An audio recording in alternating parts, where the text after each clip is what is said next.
Hello, hello, hello. Welcome to the Black Pride Movement channel. Today we'll be talking about how to build Black Brotherhood bonds. The time has come for us to stop waiting. We wait hoping it will get better. We wait hoping someone else will do it for us. We wait hoping it will change. We wait hoping it won't happen to us. We wait hoping they will do it for us without realizing that we are the ones we've been waiting for. While we are waiting, the enemy is attacking. While we are waiting, the enemy is eating our crops. While we are waiting, the enemy is building in our backyards. While we're waiting, the enemy is raping our children. While we're waiting, the enemy is stealing our identity. While we're waiting, the enemy is feeding us poison. While we are waiting, the enemy is taking what's left. While we are waiting, the enemy is replacing our laws with their laws. Law is a powerful tool to engineer social change. Law is about regulating human behavior. So we need to have our own law, which is African law, that speaks to African issues. How do we build brotherhood bonds in our schools? By teaching our children in our own schools how to make money, how to use money to develop themselves.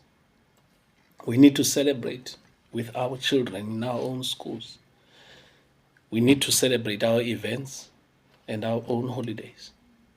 We need to sponsor our own kids' success and stop letting our kids be projects for other races. How do we build brotherhood bonds in churches? We need to preach about how church members must grow their personal wealth. We need to teach young people about finances.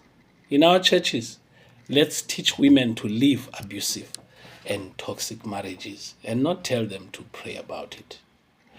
Let's not use the word tithe to squeeze out the little or no money Christians have.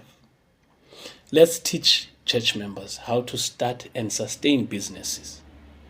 Let's hold mentoring programs for young professionals and graduates. Let's call on all those church members in influential positions in their respective trades to a networking conference and connect those who need to access their network for a greater use. Let's collect funds in churches annually from church members to help all needy matriculants with university registration fees. Let's hold annual career days for grade 10 learners up to grade 12. Let's do a family checking rotation program to check in on others. Let's bring in experts to talk about mental health awareness and not call it demonic and try to pray it away, but rather encourage those suffering from it to seek professional health. Let's start medical aid insurances that covers members with generic health treatments. Let's start programs to help each other acquire assets in property, industries, machineries, investment portfolios, and more.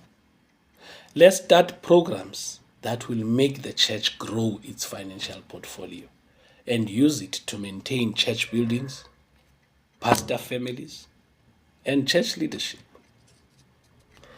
In business, let's build the brotherhood bond by producing our own crops and products, sell to each other, and consume our own food and products.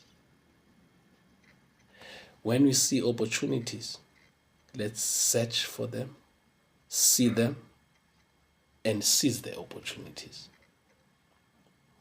The system of the enemy is structured and organized. We need to structure and organize our own system of doing things. Our continent breeds managers and not leaders. We are destroyed through education. Because let me tell you this, at the hands of our doctors, people die. At the hands of our engineers, buildings and bridges collapse. At the hands of our engineers, roads are washed away. At the hands of our accountants, money is lost. At the hands of our educators, the standard is dropped. At the hands of our lawmakers, criminality strives. At the hands of our journalists, a certain narrative is pushed. Remember, the enemy is not scared of our war. The enemy is scared of us uniting. In conclusion, let's stop bashing and destroying each other on social media, guys. Let's learn from the Bible story of how you deal with someone doing wrong by you. The Bible says, if someone does you wrong, speak to them and tell them how you feel about it. If they don't listen, bring a second person to speak to them. And if they ignore both of you, the Bible says, despise them. Let's not start with the last one by despising people before we speak to them. In our workspaces, we need to have a discipline. We need to have discipline. We need to be honest to one another. We need to end greed among ourselves. We need to stop the celebration of first and only.